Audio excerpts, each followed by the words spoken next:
Assalamualaikum Ustaz. Waalaikumsalam warahmatullahi wabarakatuh. Semoga dalam lindungan Allah Subhanahu wa Ta'ala, semoga Allah berikan yang lebih baik atas apa yang Anda sampaikan dan memuliakan kita semua sampai kita kembali kepadanya insyaallah. Amin. Bagaimana cara kita ihtiram terhadap guru yang non muslim?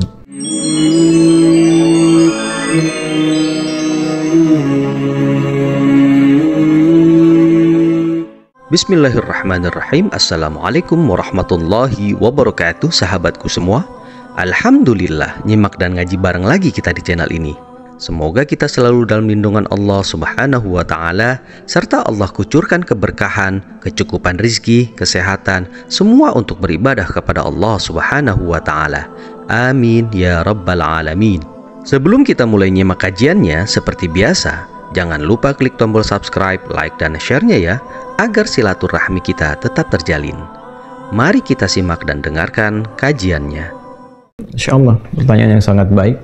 Islam memberikan bimbingan kepada kita secara komprehensif, bahkan mengatur hubungan intermuslim, sesama muslim, dan juga mengatur hubungan di luar hubungan sesama muslim, dengan muslim, dengan non-muslim, dalam berbagai aspek kehidupan, baik itu di rumah sampai interaksi sosial. Di rumah bahkan mengatur, kalaupun ada perbedaan keyakinan di rumah antara anak misalnya dengan orang tua, anaknya masuk Islam terlebih dahulu, orang tuanya belum muslim, bahkan diatur bagaimana interaksi. Seperti di Quran surah ke-31 Luqman di ayat ke-15. Wa in jahadaka 'ala an tusyrika bi ma laysa laka bihi 'ilmun fala tuti'huma wa shahibhuma fid dunya ma'rufa. Kalaupun ada perbedaan keyakinan, kata Allah, antara anak dengan orang tua, anaknya masuk Islam, orang tuanya belum di situ, ya kan? Dan bahkan anak dipaksa untuk kembali, ya kalaupun ada situasi itu, kata Allah, tolak dengan cara yang halus, yang baik, ya, yang tidak memberi peluang menyakiti, ya kan? Dalam konteks ini menzalimi di sini. Tapi yang paling menarik adalah terkait urusan dunianya tetap bakti yang sempurna diberikan, perhatian, kalau sakit datangi, tengok, ya, berikan hal yang bisa diberikan optimal, ya, kalau ada sesuatu materi dibagi, tunjukkan akhlak yang baik, sehingga dengan itu jadi praktek nilai Islam terasakan dalam berkehidupan, sehingga dari situ ada kesan yang bisa didapati, dengan izin Allah hidayah bisa diraih. Nah, sekarang pun bagaimana hubungan atau relasi adab antara guru dengan murid dalam posisi gurunya adalah non muslim? Tetap adab itu diutamakan. Dalam Islam itu adab sangat luar biasa. Ya, bagaimana sifat penghormatannya? Yang pertama, kita akan bagi dulu penghormatannya kepada 3 bagian dari proses diri kita. Ada secara spiritual, rohiyah kita, kemudian ada aqlaniyah, sisi intelektual, kemudian jasmaniyah, sisi fisikal kita. Ya, secara fisikal, secara etis kita datang, tampilkan lewat perilaku yang baik, lewat fisik kita kan. Kita datang, kalau dia beliau itu laki-laki, kita laki-laki, ya guru cium tangannya, gitu kan? Cium tangannya, bagaimanapun kan guru, gitu kan? Kalau yang kita laki-laki, beliau perempuan, seperti kita punya adab, gitu kan? Untuk kesopanan, ya jaga sikap kita, kata-kata kita rendahkan, jangan sampai meninggikan kata di hadapan guru-guru kita, gitu kan? Kemudian juga secara material, kalau ada kelebihan-kelebihan apa yang bisa diraih, kemudian berbagi. Guru misalnya diberikan sesuatu yang guru tidak meminta, kadang-kadang ya, kecil terlihatnya tapi besar sekali value-nya, gitu kan? Dari materi yang bisa kita bagi, kalau sakit kita tengokin, ya, kalau ditanya, nah ibu atau bapak kan nggak ngajarkan sampai begini, terima kasih, Anda jawab, alhamdulillah Pak Bu, Islam mengajarkan saya untuk bersikap seperti ini. Ya, Allah membimbing saya untuk memuliakan bapak ibu. Allah membimbing, Rasul membimbing saya untuk memuliakan setiap orang yang memberikan kepada saya manfaat-manfaat walaupun hanya 1 huruf, ya kan? Nah, kemudian secara intelektual bagaimana? Apa yang disampaikan oleh guru-guru kita amalkan dengan baik. Ya, beliau mengajarkan kita A, mengajarkan B, mengajarkan C, dan sebagainya, praktikkan. Ya, sebagai disiplin ilmu yang mencerahkan, memberikan nilai kebaikan. Kemudian secara spiritual kita berdoa supaya mendapatkan hidayah. Beliau mendapatkan kasih sayang Allah untuk mendapatkan hidayah, menerima nilai-nilai keislaman dengan baik, melembutkan hatinya, dan seterusnya. Itu usaha yang bisa kita lakukan semaksimal mungkin. Dan di sini indah sekali. Jadi fair, objektif. Anda tidak paksa orang untuk mengikuti keyakinan, la ikraha fid din, tapi Anda berdoa untuk mendapatkan pencerahan, lalu praktekkan dengan akhlaknya, ilmunya dipraktekkan. Ketika ada orang mengatakan, wah Bapak Fulan hebatnya, sebut namanya. Saya bukan hebat.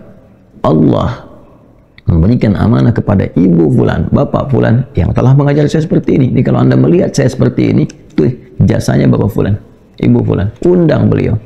Ya, perkenalkan pada teman-teman bisnis Anda, ini guru saya yang ngajarin saya begini. Anda pilot, ajak dia terbang, umumkan di pesawat.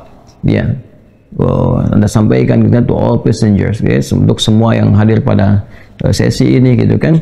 Saya ingin menyampaikan kepada Anda sesuatu yang sangat penting sampai saya berada di tempat ini. Ya, saya punya tamu spesial, we have a special guest in our flight, gitu kan. Misalnya kita punya sosok yang spesial di penerbangan kita. Pada saat ini dia adalah yang mengajar saya dari sejak kecil, sebut namanya, Masya Allah. Dan perhatikan bagaimana nanti penumpang lain itu memberikan apresiasi, tepuk tangan, selamat. Lalu Anda minta kepada pramugarinya bawain bunga, kasih dia tuh, ya. Dan lihat apa yang terjadi gitu. Ketika dia mengucapkan terima kasih kepada Anda, katakan, ya, Islam yang meminta saya untuk bersikap seperti ini. Gitu kan? Allah yang meminta saya untuk memuliakan Anda. Nabi yang ngajarin saya begini. Ini masih kecil dari apa yang telah Anda berikan kepada saya. Ya, itu poin-poin itu, dan itu hidayah. Akhlak itu luar biasa. Akhlak itu yang terdepan. Ya, memberikan respect kepada orang lain itu sesuatu yang sangat luar biasa. Dan Nabi itu Masya Allah, di antara inti risalahnya kan menyempurnakan akhlak. Innama bu'itsu liutammima shalihal akhlak. Di antara misi utamaku diutus itu untuk menyempurnakan akhlak yang mulia. Ya, akhlak mulia, dan akhlak itu lebih cepat dampaknya. Impact-nya lebih cepat dibandingkan dengan kata-kata. Dengan kata-kata saya bicara begini, yang dengar mungkin ya bisa ratusan ribu, bisa jutaan. Berapa yang kemudian bisa mempraktekkan? Tersentuh? Iya, boleh jadi. Tapi siapa yang bisa merubah itu? Mendorong sentuhan itu kepada jiwanya untuk bisa berpraktek. Ya, kan liriknya baru sampai sentuhlah ya tempat tepat di hatinya, maka akan jadi milik untuk selamanya. Tapi ketika jadi milik itu perlakuannya seperti apa? Kan mesti ada bimbingan lanjutannya. Kalau bukan karena taufik Allah, mustahil. Bisa dibimbing dengan cara yang baik, bisa dipraktekkan dengan cara yang indah, gitu kan? Nah, maka ini butuh kekuatan, butuh motivasi, butuh dorongan, dan tempatkan itu sebagai nilai ibadah karena Allah. Jadi kalau udah semuanya ibadah itu udah yang tergambar di benak kita, Allah ridha itu, dan itu akan ada keikhlasan, dan keikhlasan itu yang menggerakkan jiwa seseorang untuk menerima. Itu poinnya, dan kuat sekali, kuat pegangan itu, ya. Saya kira itu yang mungkin bisa kita tempuh. Allahu a'lam. Boleh jadi ada cara-cara lain yang guru-guru kita bisa ajarkan, ditambahkan, disempurnakan, dan insya Allah semua itu menjadi kelengkapan kita untuk mendedikasikan segala kegiatan kita sebagai ibadah karena Allah Subhanahu wa Ta'ala. Masya Allah, tabarakallah. Begitu indah adab dalam Islam yang dicontohkan baginda Nabi Muhammad Sallallahu Alaihi Wasallam kepada kita selaku umatnya, soal bagaimana kita berinteraksi dan bersikap terhadap sesama muslim ataupun saudara-saudara kita yang berbeda keyakinan. Terlebih lagi kepada guru-guru kita di sekolah, meskipun itu berbeda keyakinan. Karena di dalam ajaran agama Islam, adab ataupun akhlak memiliki posisi yang paling utama jika dibandingkan dengan ilmu. Semoga tuntunan yang guru kita paparkan pada kajian kali ini dapat kita pahami dan kita amalkan. Amin ya rabbal alamin. Ikuti terus kajian-kajian bermanfaat di channel ini ya. Terima kasih sudah menyimak dari awal hingga akhir. Ihdinas siratal mustaqim. Tsumma assalamualaikum warahmatullahi wabarakatuh.